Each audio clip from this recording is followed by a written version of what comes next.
Hello, my name's Osna, account name's Myro, and this is an up-to-date video for my Vanguard build.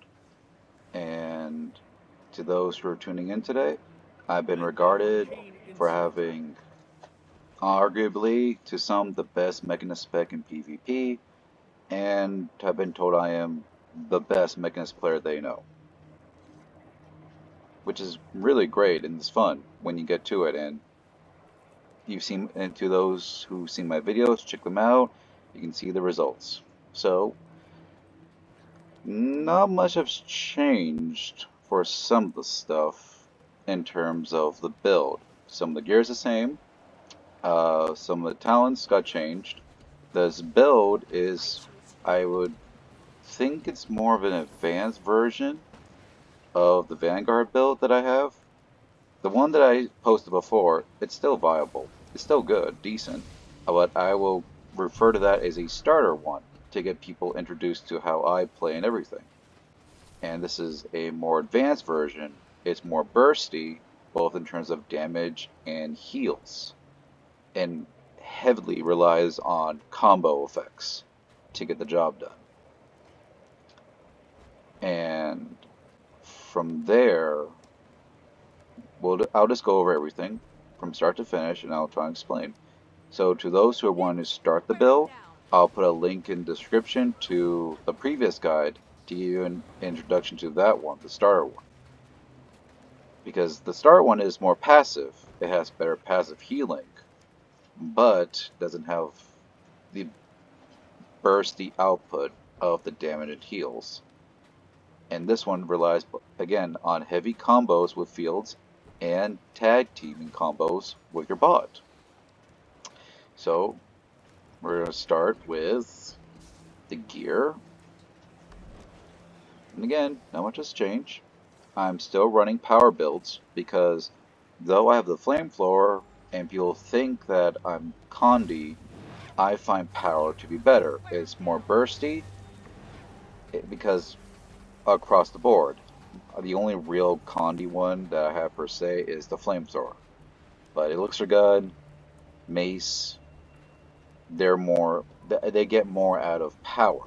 So overall, I always have more burst potential and consistent damage, rather than relying on maybe my burns sticking to people.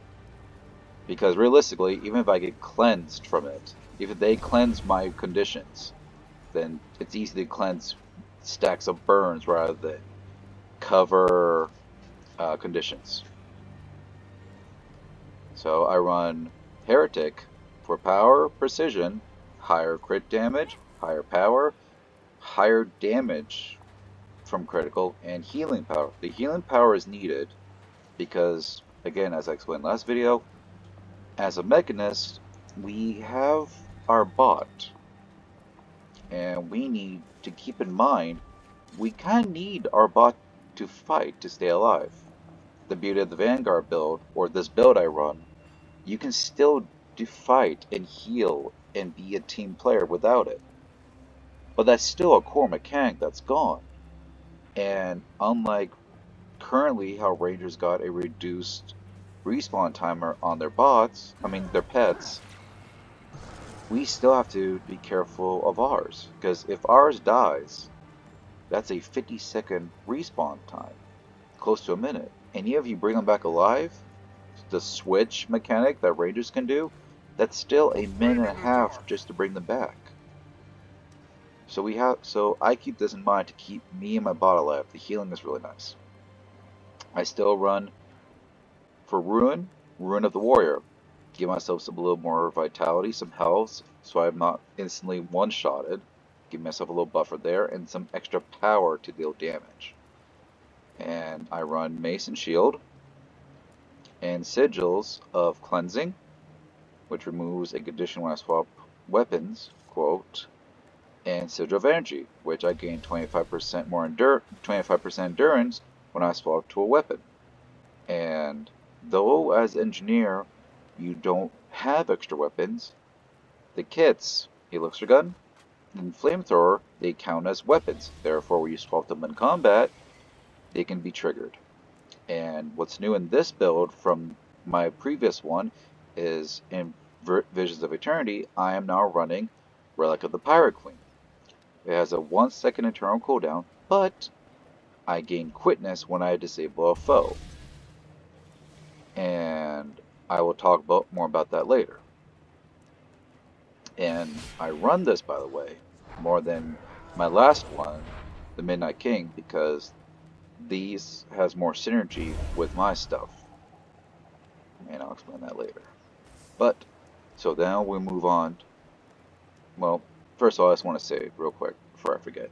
For those who think that they have to run Heretic, you don't have to. If you find it more comfortable to run Demo for some more toughness, by all means.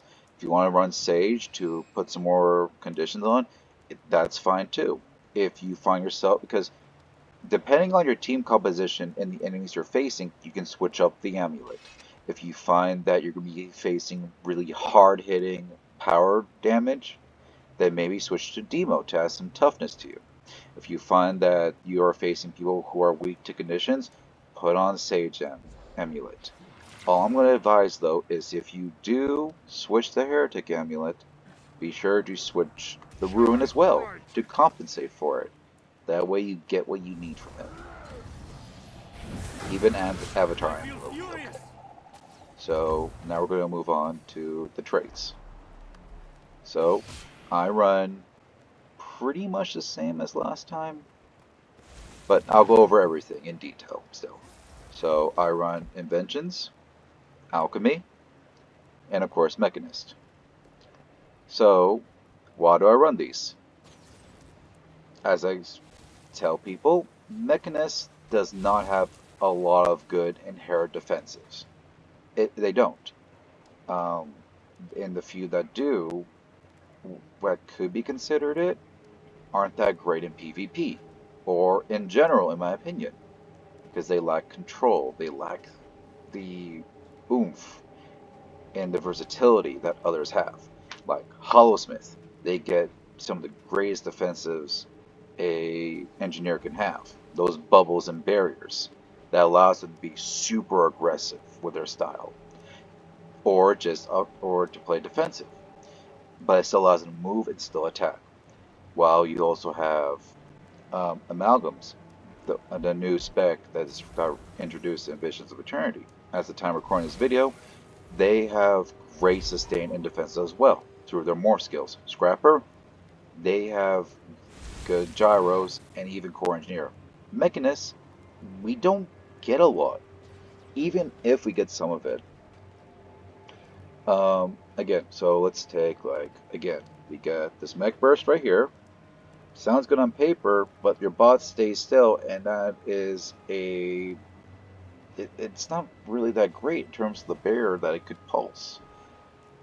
And then even a Signet that could be played for defensive. Say Beer Signet.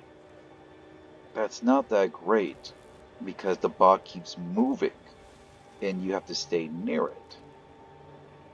And you give up a utility skill, and we don't have much to work with because unlike a lot of the other specs, again, we can't really choose. Many specs, most of the engineers, when they choose a utility skill, which are these, they get a different skill, besides Amalgam, by the way, because they could choose it, a tool belt skill. And many of them are stun breaks. So we don't really have a lot to work with. Even healing skills. The only two really good three technically, but the only two decent healing skills a Mechanist has are Rectifier Signet and Healing Turret. And I'm getting a little bit ahead of myself. I'll explain that later. But basically, the reason why I chose Inventions, Alchemy is to help with sustain.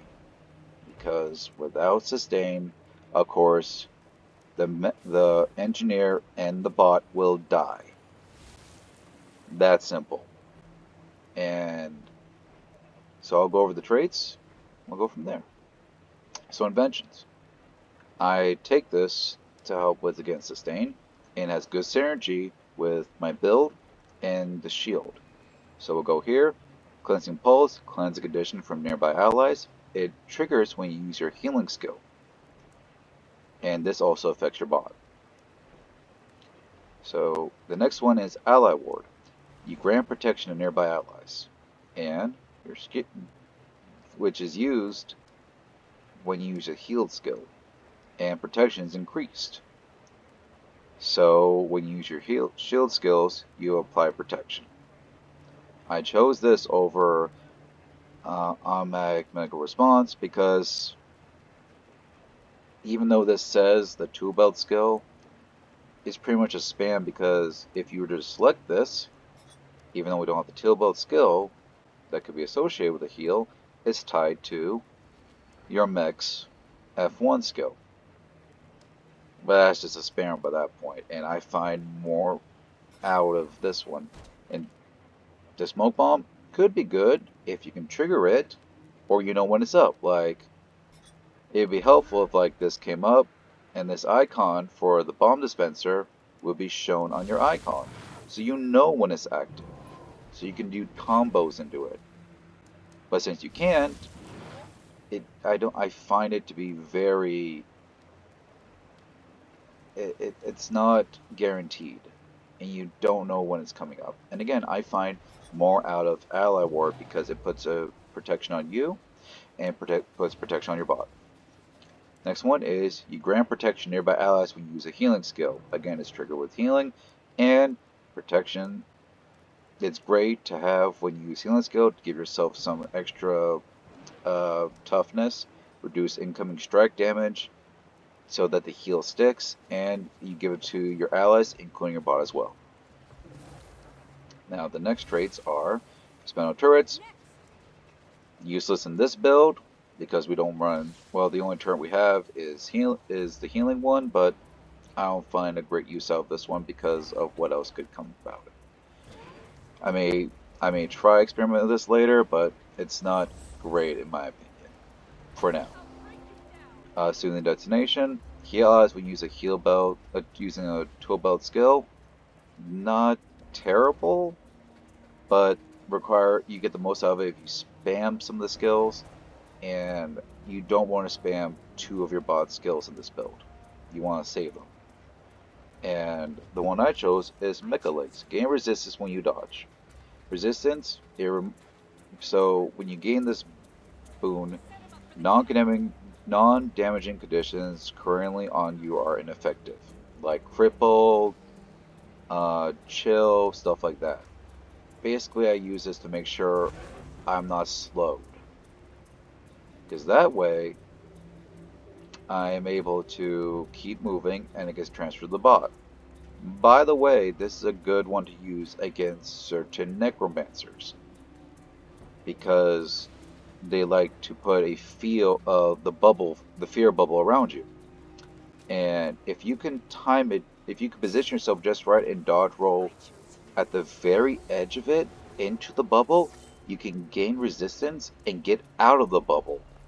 Because resistance is procced at the end of the dodge roll, not when you do it, at the end. So when you dodge roll, make sure that you are still in the bubble at the end of the dodge roll, and you can get out of that fear bubble. I find it to be very helpful like that. Next one is Energy Amplifier. When we have regen, our power and healing power are increased when we have regen. And it's good because a lot of our skills can give regeneration. And next, I've seen some people run this, anti-corrosion plating. When you grant protection to an ally, you cleanse condition from them. But it's only one. And I see the appeal of it for some people. I just find another trait in this little line better. Next one is a medical dispersion field. 3-second cooldown. While in combat, a percentage of healing you apply to yourself is stored by the medical dispersion field, and each interval, the stored healing is spent to heal nearby allies. Not terrible, but again, what makes this build really great, for me anyway, is Bunker Down. And it has 2 effects. It detonates I'll just read the first one. When you CC, when you use a crowd controlled ability or disable an opponent, you create a proximity mine at their feet and a med kit at your location. Now, the bomb does a little bomb, it's a little AoE, but little damage. But the other one I find to be really helpful. It drops a med pack at your feet and provides a little healing, and it removes a condition. So each one. This is a 1-second internal cooldown. Don't spam your CCs, but really helpful because you have a lot more crowd controls in this build than like the few times we need protection. And I'll explain later how I plan on that. Next is alchemy, which helps me a lot in my sustain and in cleanses. So next one is you drink a lesser elixir B when struck below the health threshold, which is 75% of your max health. So right there you can see my 75% is at 14,000. So when my health gets at 14,000, this will automatically trigger. And you drink it, well, you quaff the elixir, and you gain these boons. You gain Fury, Might, Resolution, and Swiftness. Helpful. In this lane, we got Invigorating Speed. When we gain Swiftness or Super Speed, we gain Vigor. Not too bad. This one I see a lot of people run. It's a very passive automatic thing. We gain Protection, we're disabled. But again, like if you select it, you don't see an icon. You have no idea when it's going to come up. And it's on a 30-second cooldown. So, I can see why people will want it. I just don't see the appeal of it myself. Because I chose Health Insurance. Increase your incoming healing effectiveness. And you gain increased healing to others while using the med kit. I don't use the med kit. However, I find this passive to be really helpful for me. Because any healing I get, any and all, is increased by 10%. And we have so many little heals going across this build that it just helps the overall effectiveness of the heals. Next is Transmute. We drink a lesser elixir C when we use a healing skill. So it goes in synergy with the invention ones, where we, again, quaff an elixir, converting conditions into boons. So we convert 2 conditions into boons, which goes with another one with Cleansing Pulse here.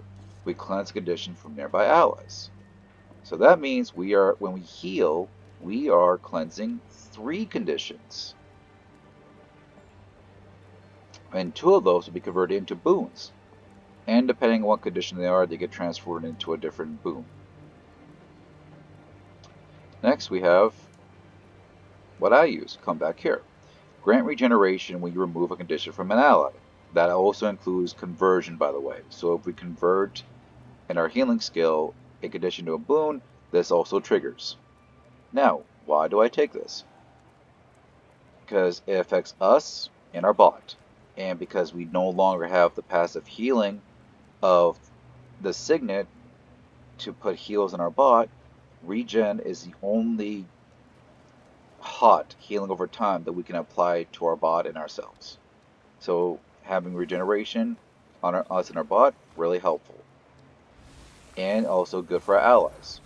It may only be for a second and a half, but it's a small heal to go for it, and it all adds up because of how much we can cleanse in this build. Now, another one I can see people using is Boiling Point. Gain Fury when you gain Might at or above the threshold. When you're at 5 stacks or higher of a 1-second cooldown, we gain Fury. Really nice. But again, we need to stay alive. But if we have good sustain, I can see people taking this trait for this build. Because we constantly are going over the Might stack. We can easily get that in this build. And Blast Zone. Create a blast finisher at your location when you use your healing skills associated to a bow. Not bad, but again, the problem is we don't have the regular 2-belt skill. This will be triggered by your bot's F1 skill. Good news is it still is blasted at your feet, but it's hard to trigger it because you want to use that as much as you can. The bot's F1 skill for the most part. Then we have one of the better traits in this skill trait, which is compounding chemicals.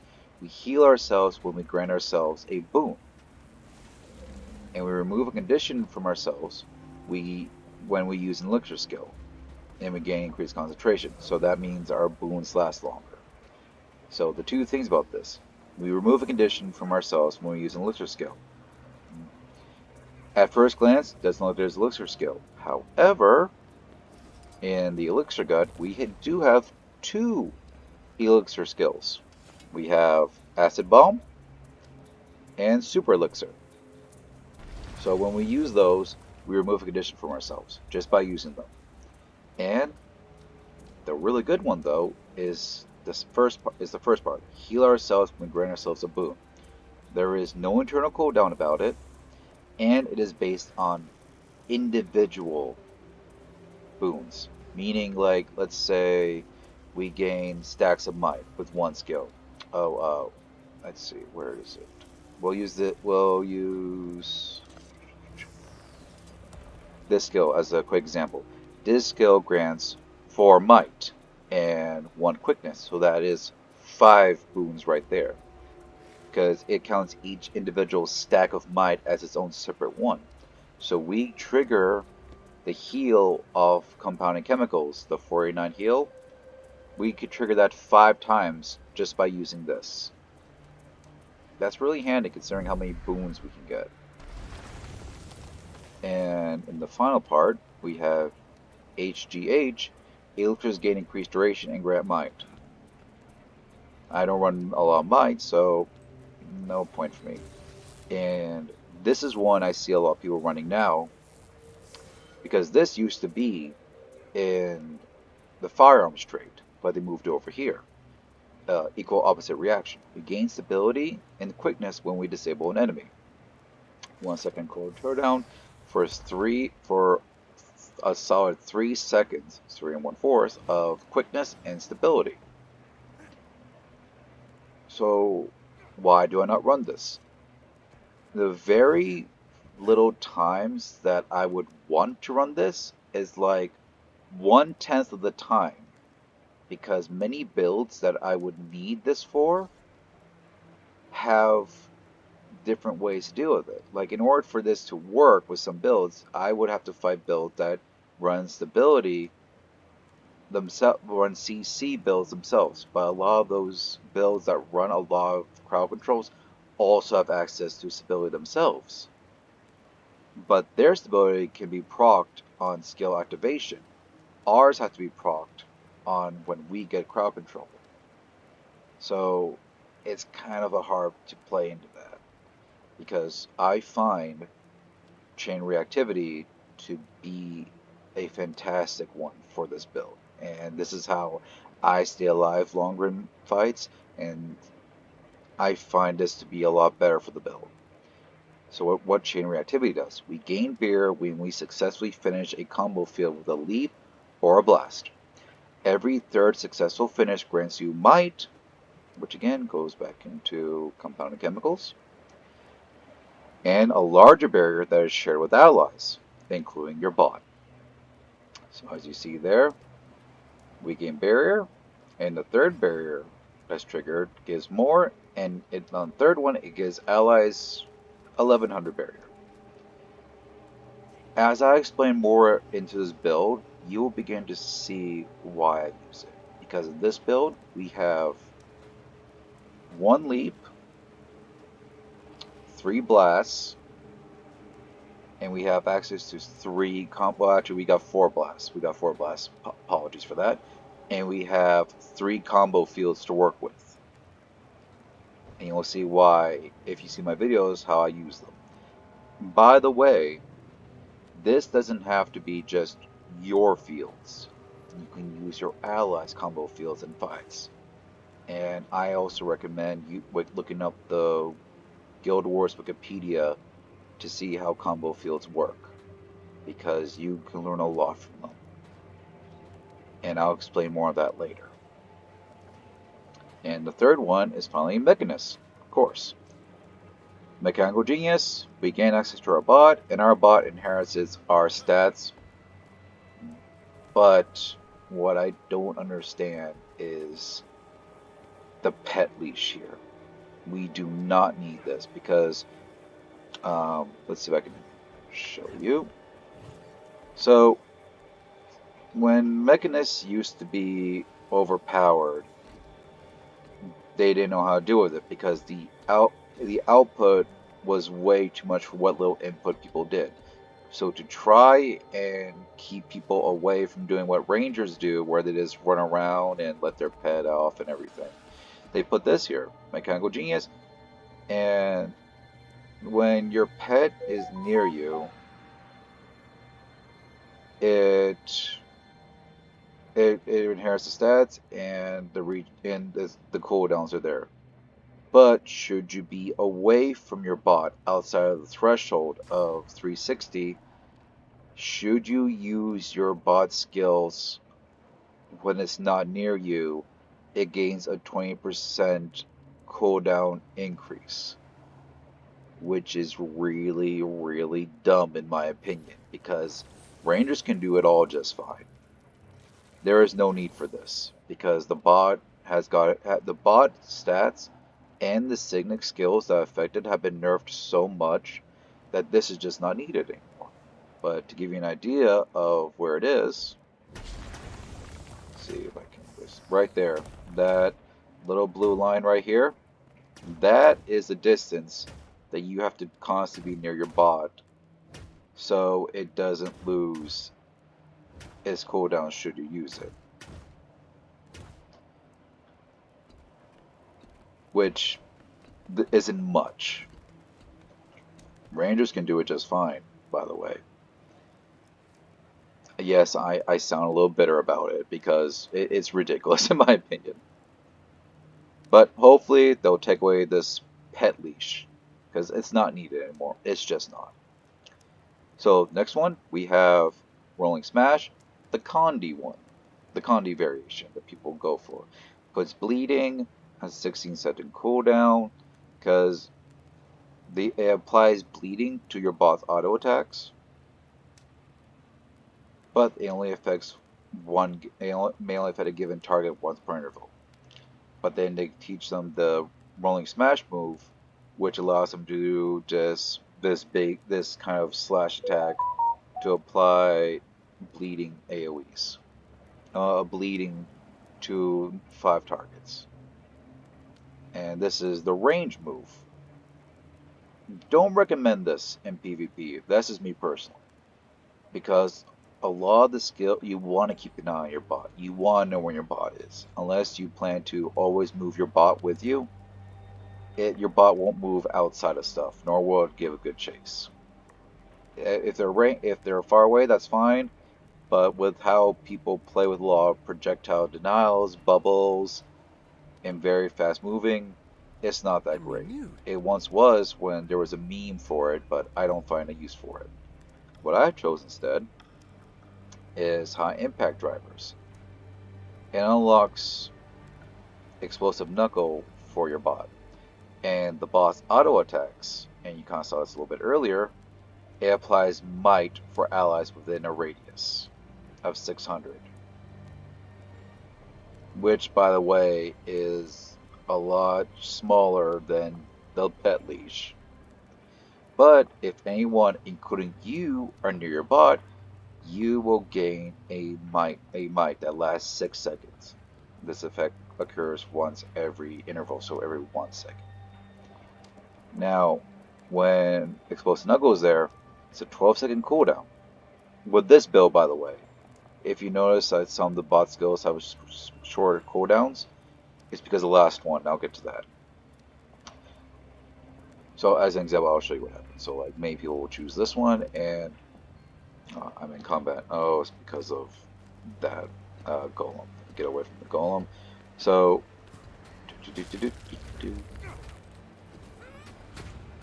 There we go. Yep. So that becomes 15 seconds. And you or your mech to dash at a target, punching with explosive strike that weakens enemies near the point of impact. So it can fed 5 targets, can put 5 seconds of weakness on them, and does some damage. But it's a great way to get your mech to close the distance because the mech is a quick charge move at them. It's not like a charge knockdown, but it's a good way to close the distance for them. And sorry, that's my phone going off for notifications. So the reason why I run this is because with the constant might generation, it's really important for our build because the bot's been nerfed throughout the years. And might's important for this build because it makes you and your bot stronger. Of course, it's might. So it increases the condition damage and the power damage. And again, we go back to compounding chemicals. We gain healing every stack of might we get. So with that, just by being near our bot is healing us on its autos. Not bad. And then we got Mech Fighter. So, 2 things about this. It provides 2 effects. New combat subroutines enable your mech to use a rocket punch when you use your activate skill 3 on your equipped weapon, and your bot gains a greater percent of your own toughness and vitality stats. The stat inheritance is nice. Rocket punch, I do not like, and I can care less for it at this moment. Because one, it is a passive that is very volatile at times. Not so much here in PvP or World v World, because before it used to do a crowd control effect. So in World v World and in PvP here, you can see there, it has 1 stack of a little burn and the damage is reduced to 1, even though it has absolutely no CC abilities whatsoever here. So either, in my opinion, just get rid of it or fix the skill to do some damage in PvP. But in my opinion, I think they should just get rid of Rocket Punch here altogether and replace it with a passive from a Signet that I'll get to later. But when you activate Rocket Punch here, it's what it says, activate on any skills 3 of your equipped weapon. So for my mace, it is the Rocket Fist prototype. If you use a sword, Radiant Arc. If you use hammer, it'll be Rocket Charge. Short bow, it'll be Essence of Living Shadow. You get the idea. Any skill on the on 3 will activate that. And next we have Discharge Array. Many people like using the skill, the conditioned one. It puts a lot out, but it's a good burst. The issue is your bot has to be near the target and touching them, pretty much. In PvP, very easy to get away from it. And then we have the Core Reactor Shot. Charge up and release a powerful ball of jade energy at your target that explodes on contact. And then they also gain more precision from you that allows them to crit. Not bad, but I find more use out of this, Crisis Zone. Your mech remove is one of the best stun breaks in my opinion in the game. Your mech removes conditions, breaks stuns, and grants boons to itself and nearby allies. The bot does not count, by the way, for the skill, but it grants stability. So in turn, you can actually get rid of 2 crowd control skills that happen. One for breaking it, and its ability to get to eat the next one. And it also puts Aegis on, and protection and alacrity. Which again, those boons affect compounding chemicals, and because protection was placed on you, you gain more of it. But the other part is really nice too, is the channeling conduits. And you and your mech apply barrier When we do, we gain alacrity. And your mech gains a greater percentage of your own concentration and healing power stats, so it has more healing. Now, it does have a 44-second internal cooldown, but alacrity goes back into chain reactivity. So when we gain barrier, we gain alacrity, which then affects compounding chemicals. Not bad. And it's the only stun break the bot has, unfortunately.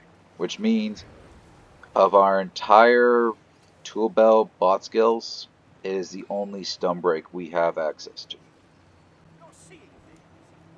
This is also another reason why I take it. So then this one, really good. Extension protocols. When your mech, your bot is struck while under half of its health, it activates this trait and skill, gaining damage reduction and regeneration for a short duration. And as an added bonus, regeneration boons we apply are stronger. So our regeneration boon is stronger by 20%. And when this skill activates for the bot, it isn't you, it's the bot. It reduces incoming condition and strike damage by 50% for 5 seconds. That's real fucking good. And it's how the bot is so tanky at times to some people. Because for those 5 seconds, the bot is very tanky. But just for those 5 seconds. And now we have the last one. If you're running the Signet build, which is my last one, we have... Sorry, I just had to move out a bit. Sky Circus, which is a good knockback. We gain access to it. The boss shoots down missiles from the sky, from bombardments, and Signet skills gain improved passive effects and continue to grant their passive effects while recharging. Not bad if you're running the old build that I posted, which again, use this if you're using that one to gain it. But this one is only good if you're running a more Signet type build. And even though I have 2 Signets, there's a reason why I run those 2. Next one is the Barrier Burst, or the Barrier Engine, unlocks the Mech command skill Barrier. But while we're in combat, the bot will automatically grant a small barrier each interval to nearby allies. And when you use it, it pulls a barrier and grants boon to nearby allies. This would be great if it didn't make your bot stand still. Or if it was a stun break. I would love to experiment more if this was a stun break and I would play around with these other traits. But the other traits here and here, but I don't find use for it. The one I'm running now though is this one, the Jade Dynamo. So it unlocks the Jade Mortar, but the bot skills grant us quickness, so we have access to even more quickness. And when used, we have it. So between our CCs from Relic of the Pirate Queen and the bot, we have all this access to quickness. And as a bonus, we gain a reduced cooldown. Not us, the bot. 20%. So you see how it says 20? Now it's 16. This is now 32. And this is now 12. But the command skill, the J Mortar, really good to use. It launches a powerful mortar attack at the target. Does decent damage, does a little burning, but for me, the important part is the daze. That is a good CC ability. Now, if you're wondering why it can daze while it does damage, they don't count it as a big crowd control, because the only thing you can't do is activate your skills besides stun breaks. You can still run around, you can still move, you can still dodge roll. They don't count daze as a full CC for some reason, I don't know. But it works for me because I need all the help I can get. So I run all these with the synergy in mind to keep me and Ba alive, but also to empower us. Because it's why I run the more power attributes in the amulet. pretty much the traits are to allow us to live and sustain ourselves while we go in on the offensive. So now, with the traits in mind, I will go over the skills. So we got our auto, not too bad, not great, but not bad, and they put confusion on people. The good one is Energizing Slam. We leap forward and smash the ground, inflicting conditions on foes while granting barrier and boost on allies. Really good to use, does decent damage and applies barrier. And again, when we apply barrier, we apply alacrity with ourselves. And also, when we use regeneration is good, and again, combo finisher, it's elite. So in our 3 fills we have, I'm not doing it right now, maybe another time, I'm sorry. 1 sec.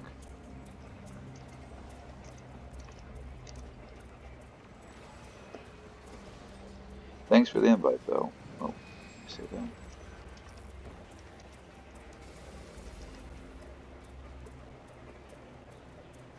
There we go.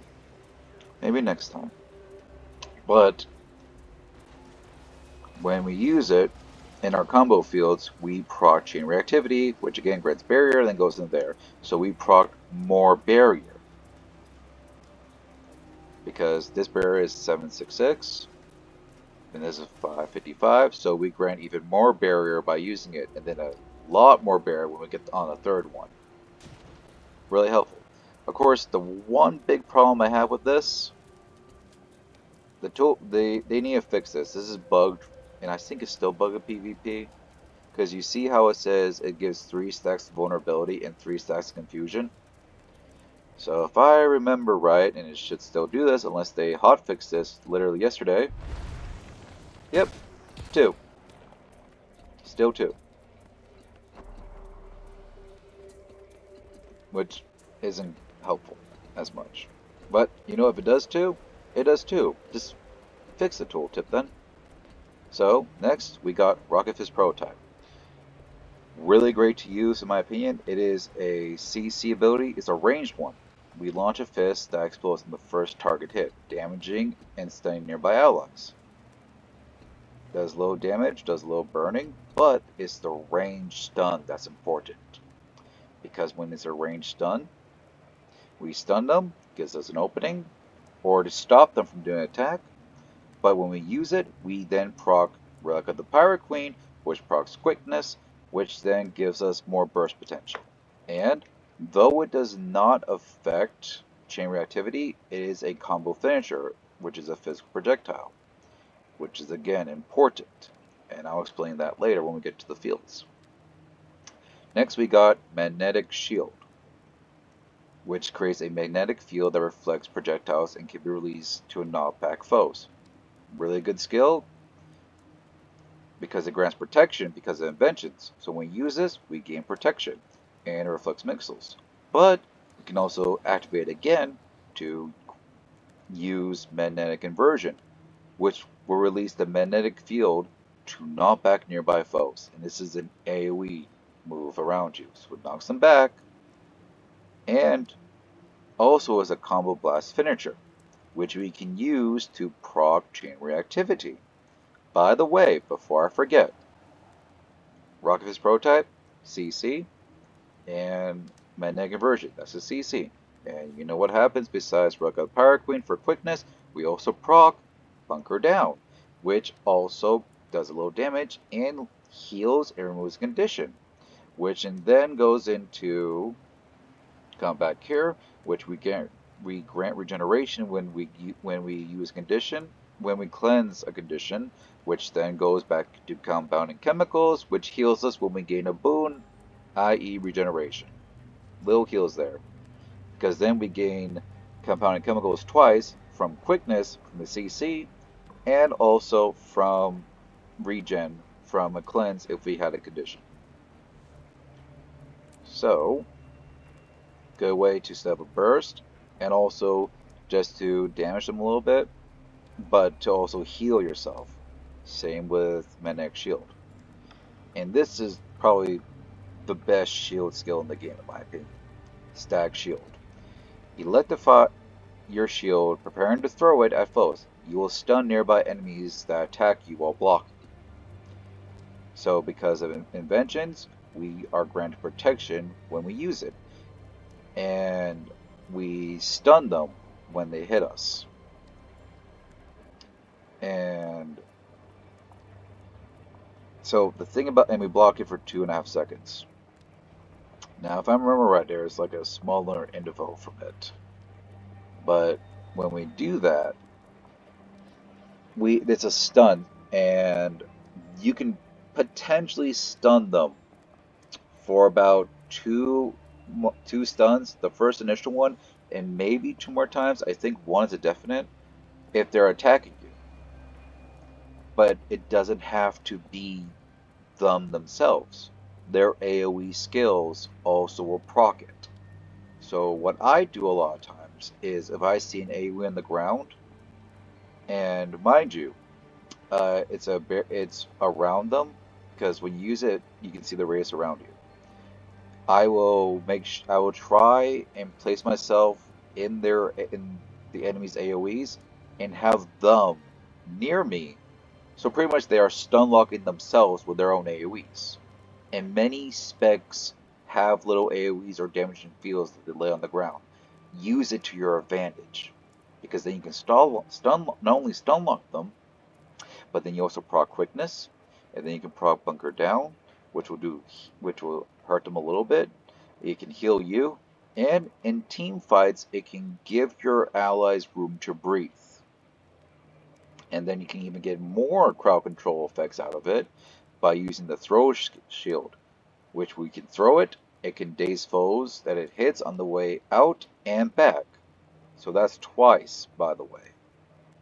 So you can proc bunker down and relic power queen again. And you can use it as a combo finisher, which is physical projectile.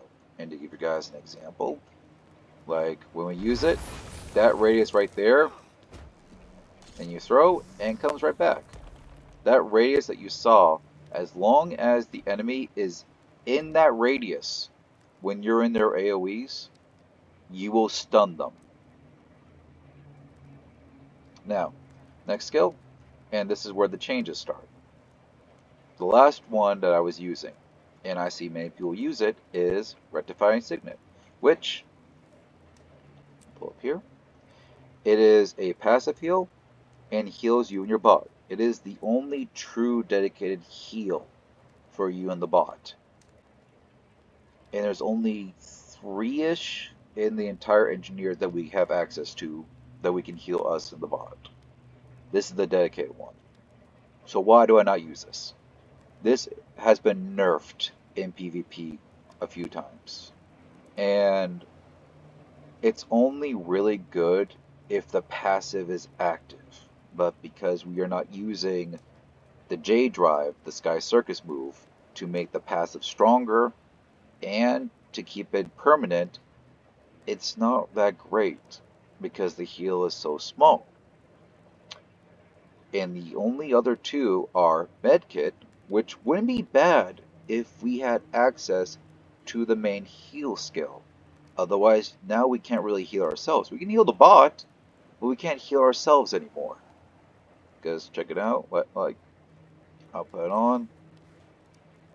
Yeah, see, we don't have the main heal skill that we can use. We have small heals that we can heal the bot for in our allies, which ain't bad, but now we don't have a heal. And I wish I could, but I can't. So I use Healing Turret, which synergizes very well with this build, because not only does it do what Redfire Signet did, which procs the traits from Inventions and Alchemy, which removes conditions, converts them, and puts up a protection, but if you look here, it puts the Healing Turret down, which when you place it down, does a small heal and grants you regeneration. And it could also affect your allies around you, so it heals them a little bit. And after a little bit, like I think less than a second, it does Cleansing Burst, which overcharges the turret to cure conditions, which is good, so it removes 2 conditions on its own, does another little heal, and grants even more regeneration. So that is about 8.5 seconds of regeneration right there. But the 2 things I love about this, me personally, besides the AoE potential, because you need it for you and your bot, is the combos right here. When the cleansing burst happens, it leaves a water field on the ground. And with people who aren't familiar with it, water fields, the field lasts for 3 seconds, by the way. Depending on what combo finisher you use in it, will gain a different effect. As an example, I will actively use a leaf finisher in the water field to gain more healing from it. Because when you use a leaf finisher in the water combo field, you proc a self-heal on yourself. And the value will change based on your healing. And again, I recommend looking up the Wikipedia for combos to get an idea. Or the blast. So you can also detonate it to do a blast, which is another small heal. And it also damages your foes around you. Really nice. So your heal skill can potentially damage people around it. Melee, but still damage them. Yeah, I think it's melee.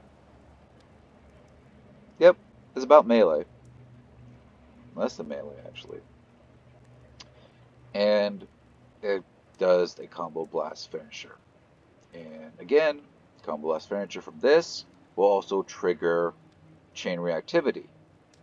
And because it's a combo blast within its own water field, that is another small heal. Which, by the way, you still have the 3 seconds of the water field going up. So you can use, in theory, your other combos in it. Such as another blast from Magnetic Shield, the blast from Blister Gun and Flamethrower, or, if you want to, and this is possible, you still have the effects of your projectile finishers. Such as from Rocket Fist, the shield when you throw it, or from spamming one of the Elixir Gun skills. So we use a projectile well, it says physical projectile, but we use a projectile in the water field, you grant regen onto yourself using it. Now the fun thing about, and I'll show you this, there are 2 things to keep in mind for the healing turret. Well, 3 actually. 1, the healing turret, well, actually, I guess 4, I'll explain. So the healing turret, as you see, puts on water field, but keep in mind, the healing turret has its own health, so it can be destroyed. So I do not recommend using this when you know there's a lot of AoEs around you, because this thing can instantly be destroyed. And what you saw me just do is you can pick up the healing turret, which reduces its cooldown by 25%, I think. So it goes from 25 seconds to 18 seconds. But the other thing to keep in mind is if you try and detonate the healing turret too fast, it will not proc its own cleansing burst. So you lose the majority of the heals you can get from it. So don't just spam the heal skill like that. Because, like, let's see if I can do it real quick just to show you. Dispenser set. Okay, I guess, like, I did fast. Well, yeah. There's a weird anomaly where if you do it too fast, the animation of the water field could be there. It's just the effects won't be there, which is really weird. And the last thing to keep in mind, which is really helpful, is you can detonate it outside of your global cooldowns. So what I mean by that is you can proc a skill and detonate it at the same time. And I'll show you. So like you put this down, you can jump, and still proc at the same time. That way you get both the effects. And you can activate a third effect in there. I find it to be really helpful. Again, like you see how much regen your bot has. There's flubs over there. Being flubs, get over here. There you go. Wonky little bot. And It's good for overall AoE heals because you can then use it to heal your bot, you and your allies by doing a lot more combo finishers. So that's why I've chosen this. See, because it has more potential, it's more versatile with the build, and I'll explain more later as we keep going. But the next skill is Elixir Gun. Again, Engineer doesn't have access to a lot of skills because we're locked to one weapon. And their fantasy was they had the tool belt skills that they can use here. Um, then they have access to these things called kits, which are secondary weapons, which you can go in and out of. And that's why I run Sigil of Cleansing and Energy, because it can proc when you switch to them. So for Elixir Gun, we have the auto, which is Trank Dart, which is fire a dart that bleeds and weakens foes. Does some damage, does a little bleeding, but it also constantly does weakness on people. And can also, if you, it has this 20% chance of proccing the physical projectile finisher. The Glob Shot is a really good skill. It does decent damage, can bounce multiple times, but it fires a bouncing glob that cripples foes, good, and grants witness to you and your allies. So another boon, grants witness to you and your bot, so you guys can move faster, and the first enemy that's hit is immobilized. Really good to lock people in. Short cooldown, and it bounces 3 times. So like if you were fighting 1 versus 1, this thing can bounce between you, your bot, and them. But I don't know where it prioritizes the enemies. I think it just bounces randomly on that. So don't quote me on that one though. The next one is Fumigate. Really great move to use. It sprays a cone of elixir fumes, inflicting poison and vulnerability to foes and curing conditions on allies with every strike. What's great about this skill is it is not a projectile, it is a cone. Or a cleave, if you think about it like that. Because it's like a weird physical type thing in the game where since it's not a projectile, it doesn't follow the same rules as projectiles. So this can go through barriers, smogs, bubbles, or what's fun is it can go through pillars and walls. So if you have if you're trying to damage foes who are hiding behind a wall or a pillar, or you're trying to cure your allies from behind a wall because you're low on health, you can stand behind a wall and spray this behind it, and you can still get the effects done. Plus, it can do both of those at the same time. It can damage foes and heal your allies by removing conditions. And remember, when you remove conditions from allies, including your bot, you also put regen on them. And this is a good way to keep your bot alive. And what's good is, recently, now the first instance you use this, you remove 2 conditions off yourself. Really nice. Next is Acid Bomb, which says as elixir, we can remove a condition off ourselves because of our alchemy trait, compounding chemicals. We remove a condition from ourselves, we use an elixir skill. Therefore, that removes a condition off of us. This is one of my better burst potentials because it hits hard, because it's an AoE type move, leaves some sludge in the ground, so we leap backwards, spraying acidic elixir on the ground that damage nearby foes. So it stays in the ground for 5 seconds.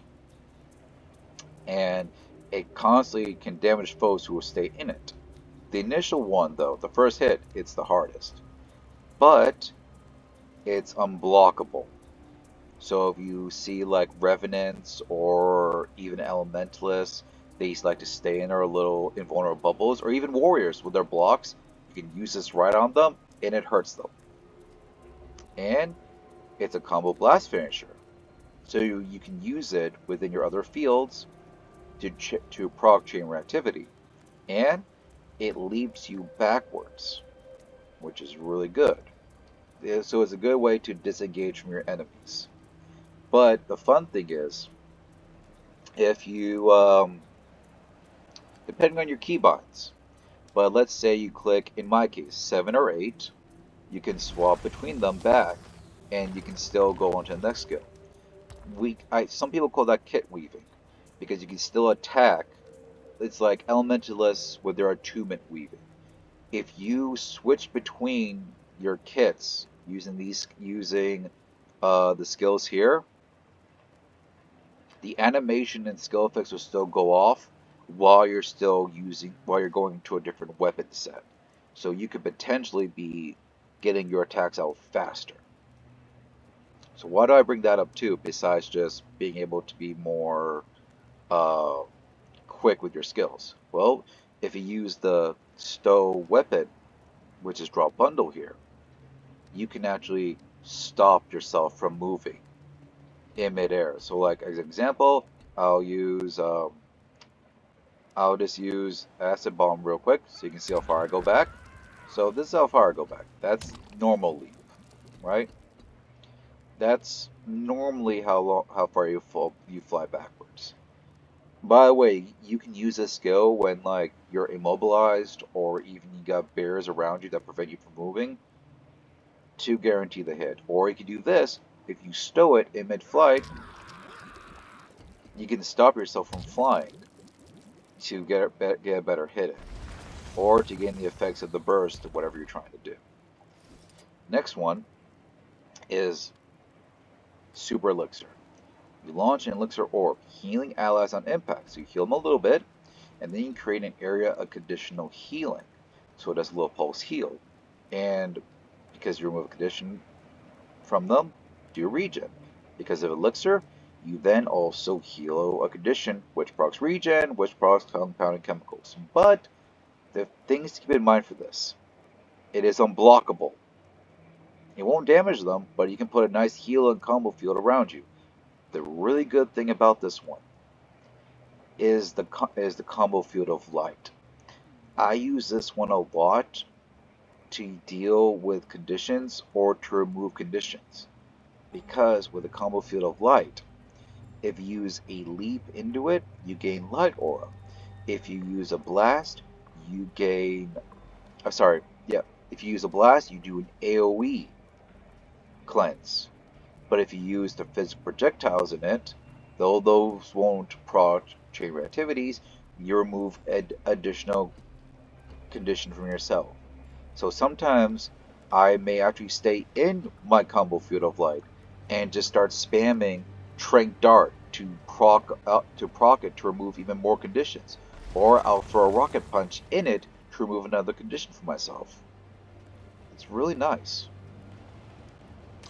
And this one I use shift signet here, which passive wise increases me and my bot flow's movement speed, and the better one is you gain the boons you gain are copied to your bot, and when you activate it, you and your bot will shadow step, breaking stun to a target location, and it removes 2 conditions. This is honestly the strongest skill you and your bot have. Too strong in my opinion. Because without this one signet, I feel like it's harder to play Mech. In my opinion, they should just take the boon copy out of the passive, and get rid of Rocket Punch in the traits. Rocket Punch isn't that great. It's too chaotic, and you can't rely on it. You just can't. But if you were to remove the boon copy from the shift signet to it, it opens a lot of options. Because there are a lot of options that I would like to try and run as a stun break. But I can't because of how strong this one is. It really is. So the bad news is, though, there are 2 things to keep in mind for it. There's been a recent update where you have to have a line of sight with it. And also, because it is a shadow step, not a teleport, there has to be a path for you to use it. Therefore, if you do not have an active target that your character can't run to get to, then it won't activate. And you'll just warp literally right in front of yourself. And it's real annoying because the evoker spec can put up this earth wall around you. And there have been some times when I was learning about the new changes and stuff where I've accidentally shadow stepped into their wall. So I didn't go anywhere and I got the burst and died. So, my opinion, my advice for this one, never use this unless you absolutely have to. Because, one, it is the best way for us to gain our burst potential, and you have Crisis Zone, which is a better stun break. But the problem is, if you should use this, you lose the movement speed and the boon copy, which is how I also keep me and my bot alive. Do not use it if you don't have to. But the other problem is because I am not running the J drive, which makes it passive and reduces the cooldown. You'll see what I mean later, but there's another reason why I try not to use it. And I'll explain that in a bit. The next one is the flamethrower. Why do I use this when I'm power? Because the applications and the properties outweigh that to me. So once again, it's a skill. We can kit weave. We can literally be active. Like example, we can literally be activating a skill, throw this down, still activate it, and then we can switch back and use it, and we can be really quick with it. Now, flame jet, it does decent damage, like strike damage, and puts a burn on them on the final attack. So it's good for autoing, and deals 10% bonus damage to burning targets. It has a decent range. It's like a mid-range. Now again, like Fumigate, it's a cone. So again, you can be behind a wall and attack people. You can be outside of their barriers, people's smog, projectile denials, and still be able to attack them. Or, as an example, when Guardians like to put that bubble down to deny you from getting anywhere close to them on nodes, you can just stand right near at the bubble and start just burning them. Really nice. Next is Flame Blast. Fire a napalm ball that explodes on impact. This is one of my favorite ones to use. It pierces, so it does damage, does decent damage, does a little blast, but there it is. It's on a short cooldown, and it is a blast finisher. I use this a lot in my combos because of the short cooldown and the blast one. So if I want to do more AoE heals, or I want to do more AoE cleanse, I like to go with Flame Blast because of it. Because I get the effects, I proc chain reactivity, and I find it to be really good. So I'll use this a lot with my healing turret or my elixir gun for super elixir, but I will mostly use this Flame Blast to do the AoE procs for it, especially later in this kit, like the fire field. But next is Air Blast. It's an interesting one. It is you push back foes and projectiles with a hot air blast, burning foes that are already on fire. And I think they were inspired this from Team Fortress 2 because it's a CC, so you proc Bunker Down. You can also proc Relic of the Pirate Queen, so you can gain quickness, some damage them, heal them, but also, if you can time this right, you can actually send back projectiles to the user. And I'm still trying to get the timing down for it. It's really cool when it happens. And and again, really fun to use. Stoke the flames. You overcharge your flamethrower with a fuel injector, releasing a burst of flames around you as you grant yourself boons. Does little damage and little burns, but again, it is the combo field you're after with this because you proc quickness and grant yourself might. This is one of my combo starters because then you also cast combo field fire, the fire combo field. which is how you build up your burst potential. Because with a combo fire fields, you grant yourself fire aura with leap, blast with might, and you put another stack of burning with physical projectiles. And I'll explain all that as time goes on too, but this is how you set up the more bigger burst potential. Because don't forget, what other boons we get is transferred to our bot through shift signet. And again, might, combo fill might, there you go. And I'll show you guys more of that later. Next is napalm. This is the strongest, this is one of, I like to call, of my 4 burst potential combos. We emulate enemies in front of you with a cone of intense fire. Many people think that this is how I kill them, because they think it's conditioned, because of the burns. Like, that's 10 stacks of burn. Each one only lasting a second and a half, and does decent damage for each one. But it's the damage itself that hits hard. So, again, because it's a cone, by the way, you can use this out through smog, bubbles, projectile downs, through walls and pillars. This is a really powerful skill to use. So I recommend using this when setting up your burst potential after you CC people, or when you're hiding behind a wall or a pillar, or even just mid-range, because of its range is 600. So it's really good to use in team fights. Just get out of the AoEs and keep your distance from them, because then it forces your enemies to either focus on the people in front of them or to come to you, which will then take focus off of them. And the next skill is the Overclaw Signet. One of the banes to me in this build, because it unlocks the Jade Buster Cannon, which fires the cannon, obliterating targets. This thing does, the Jade Buster Cannon is not that good in my opinion, because it has horrible tracking, it's not a big line that stays still, and the damage isn't worth it in my opinion.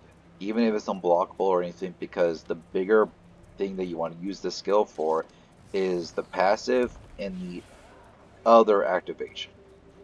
So with it being on you, it reduces the recharge of other signets, because without this, shift signet would really be like 50 seconds for one stun break.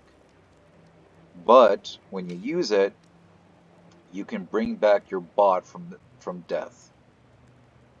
But the thing to keep in mind when you're using it is you gotta be sure your cursor, by the way, is on a plane so your bot can have the right pathing. So what do I mean by that? So like, you guys can't see my cursor, but like, so I'll send Flubs away for a sec. Bye bye. So let's say we summon him normally.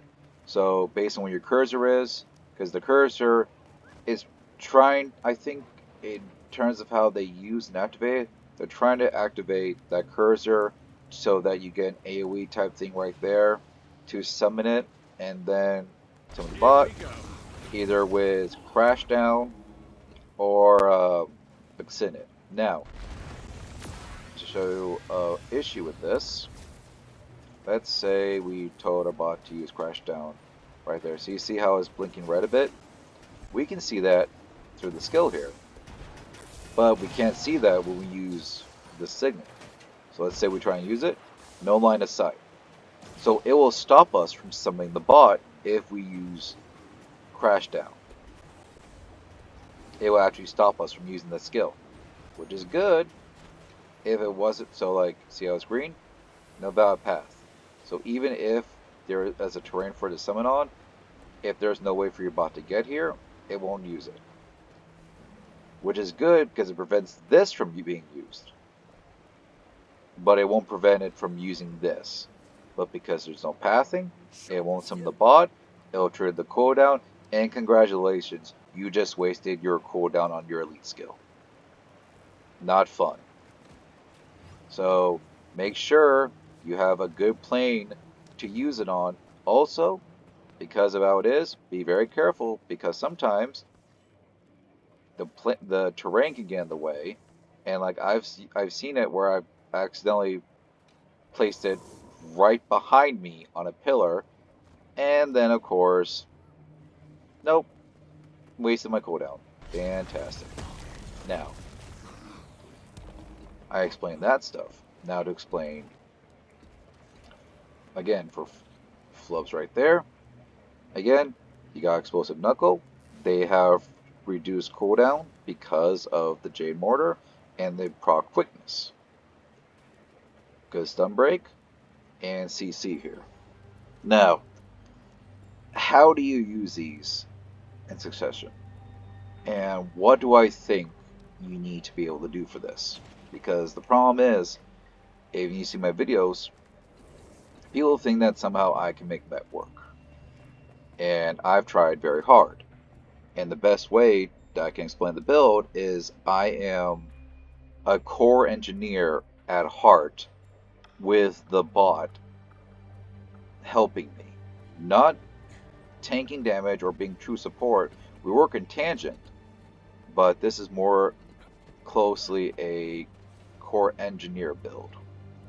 So what I recommend for people to do is study up on it. So what do I think makes good players for Mechanist? There is the synergy. There's understanding your skills, which as a core engineer, I recommend that first. Then there is understanding how Mechanist plays. Understand that next, the internal stuff. And then understand the inner mechanics, the combo fields. Those are more important to me too, especially because of how this build works. And finally, know how your opponents fight, because that is the next best thing. Because you need to know when their burst is coming, when it's time for you to disengage, when it's time for you to be aggressive, when it's time for you to strike back. Because at times it's hard to keep track of it all. So how would you go about fighting other people? That goes into, once you understand the spec for this and understand how to fight, you then have to understand how your opponents fight. And because again, we don't have a lot of good stuff going for us compared to a lot of the newer specs, we have to keep in mind whom we're fighting. And there are 3 factors when you fight someone that you have to keep in mind, for me anyway. And when you do, that's where the issues can come. If you fight someone who, in order for you to win, you must always assume you are the weaker one. Always. Because you don't know who and what you're fighting. You don't know their skill level, you don't know their build at first. Never think that you're the stronger one. You're always the weaker one. So play carefully, play to what you can do, and don't underestimate them.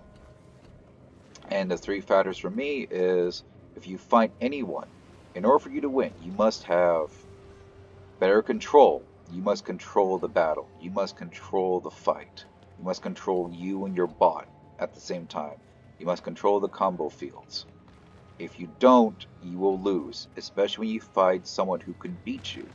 And in those 3, if you fight someone who is more skilled than you, has a build that counters you, or at the moment has a meta build per se, then you will lose. It's going to be a harder fight. And if you fight someone who is any of those 2 of 3 things, it is best to get away, and because you will not beat them, unfortunately. And that's the truth. Not to say that it's not impossible, but it's how I've been able to fight, because I try not to underestimate people. And oh, that was gonna hit me. Oh. So again, play with it, get used to it, and I don't want to. Oh, let's see. So let's see if like I can show people how this My goes. pain is easy. Might and Oh, glory. he's using camera. This isn't fun. Where'd he go? Disengage. Stun break. Lock him in his own. There. See if we can get him. Sunlock him. Proc that. Proc that. Oh, I messed that up. I'm gonna pay for that. Let's see if I can get in here. Oh, cool, I won. My pain is easy. Doop. Right. So what did I just do there? Combo fields, try to survive, control, try and lock him in his own AoEs. It's hard when you're trying to figure all that out. But it's pretty fun once you get used to it.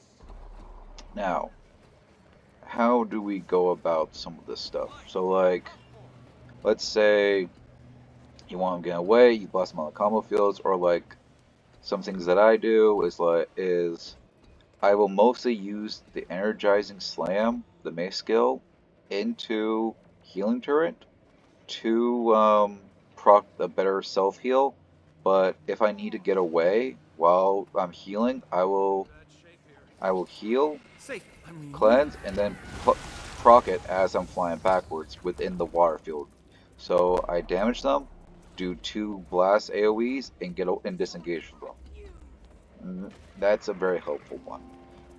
And that's how I do some of the heals, but some of the burst stuff that you saw me do, because unfortunately some people aren't here, I'll go back to training dummies and I can show you guys some of my burst potentials. So, combos. You have so many ways to proc quickness. You have the Rocket Fist, you have Magnetic Shield, you have Static Shield. So we have 1, 2, possibly 2 to 5 CCs there. And Air Blast. So we have all those CCs that can proc quickness. And then we have Stoke the Flames, which it gives quickness. And then we have all 3 skills here, which can also proc quickness. So because of that, we are just constantly proccing quickness and to go into our burst potential. And again, through Shift Signet, we are gaining, when we gain boons, our bot, Flubs here, double dips in our boons. So why is this important? So I've shown people, one of my favorite combos is using the flamethrower shield. The flamethrower combo field. Because when we use the fire field, we also can proc it with the blast. We use a leap, we gain fire aura. But when we use a combo blast to do it, we gain AoE might. And when we do AoE might, we give 3 stacks of might on them to ourselves and our allies. But again, our bot double dips into that. So, as an example, I will use Acid Blast and Flame Blast. So check this out. Fire, there. So messed that up a bit, but basically we just granted all those stacks of might to him.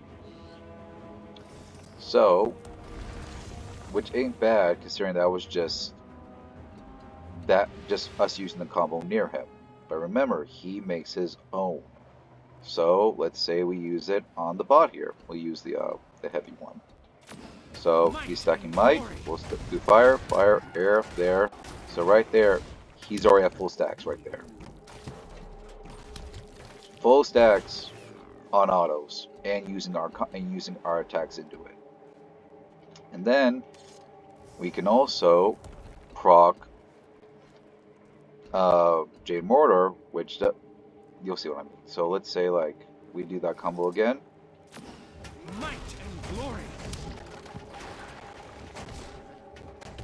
Full stacks of mice again on quickness. we have a very warded out bot on full might and quickness, just wailing on people with his autos. But how do I use some of the stuff and how do I stay alive besides using some of my defensives? Again, control, doing what you can do. Also, as a tip for some people, and I don't know if some people have seen this in my videos, why is this build strong? Because you can keep yourself healed up, cleansed, and going on might. And the reason why I consider this my strongest mech build, I have like one other I play around with, but it's because of the team potential. This is not a bunker build. You have to be active with it. You have to be playing with the fields. You have to use the skills. And it can burst pretty hard. But this is a combo field core NG. But it seems like a duelist to many because of the bot there. But this affects your allies. You can give might to your allies. You can cleanse conditions off your allies. You can use healing for your allies with the water fields. You can provide cover for them with CCs. You can do so much with this. And like what I do a lot is like if I'm getting CC stun lock by like a warrior or a thief, I will tell my bot Flubs to use J Mortar to daze them and hit them while they're doing their stuff because they're focused on me, they're not focused on Flubs. It's again how you go about playing it. And I messed that up pretty bad. We can still recover from this because we have different ways we can go about doing damage. And then we got these little med packs. By the way, the med packs can be picked up by your allies, including your bot there, which is good because then it provides some healing for bots. Just be sure that you keep some for yourself if need be. But how do I deal with different types of builds? It depends on what you fight. So I will be more defensive and keep my condition cleanses close to me, waiting for the bursts of other conditions as well. But I will also, in order to deal with conditions like that, you have to be more, not so much stupidly aggressive because you don't want to waste your stuff, but you have to pressure them. If you don't apply pressure, they are free to just beat this living snot out of you.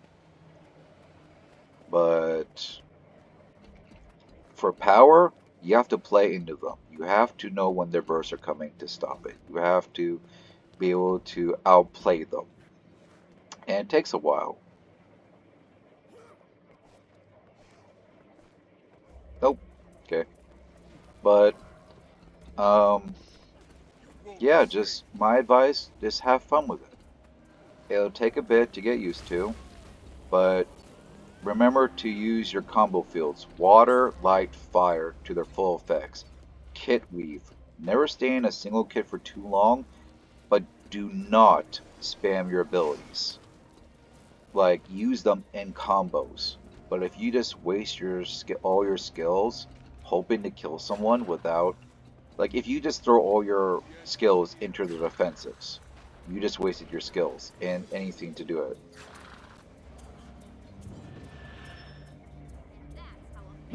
I thought I was gonna get blown up there.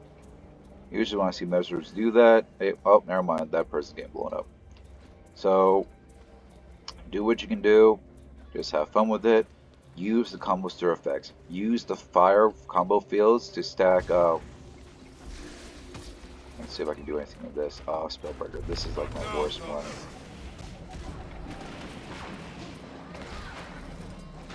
Yep. Not on my watch. Ooh, not cool. That was terrible for me. Let's see here. Let's see if I can do anything to this one. Otherwise, this is gonna be an interesting fight.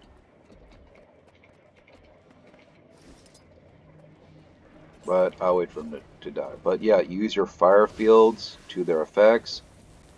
To generate might for you and your bot, so you can hit harder. Use light to cleanse conditions from yourself, to keep away from dying to conditions for you, your bot, your allies, and also use the water field for healing. Let's see if we can do anything to him. Counterattack. I feel furious.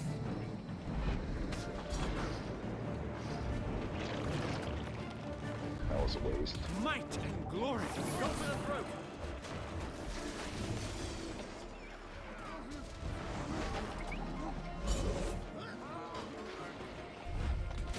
Ooh, barely survived that. Sharp blade, sharp mind. And he heals. Yep. So we can with pressure. Come on. Oh shit. Generate. Whoops, I'm moving. And now there's a glitch, so I can't really get a good read on when he's doing his counter. Oh, there it is.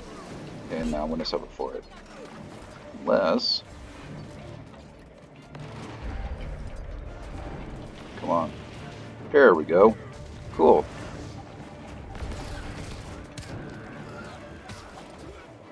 Yay, I won. Don't really see a spellbreaker with rifle. That was pretty cool. But that's what I mean. Have control. Don't panic as much. Like, you can have some caution, panic, but try and control them. Your CCs are your biggest defensives. Because if you do not control them, you are not going to win.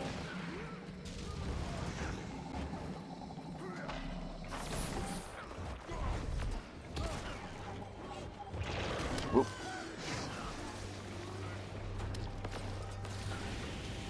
See if we can... Come here. I meant to heal. That's what I mean. I used the healing skill there when I was stunned, so that I can proc it. Let's see if we can finish him up here. Thank you, Bubs. Need more endurance. Good job. So, like I said, once you get used to who you're fighting and what you're doing, you know what to look out for. But, just again, have fun with it, do what you can do, experiment, but my recommendation, play in tag team with your bot, but understand a core engineer and the Mechanist, because that's the only way you're going to win in higher ranked fights. But, for now, I hope you guys enjoy this, and whoops, until next time. My bad. See if I can just do that again. Do. There we go. Till next time. And as always, GG.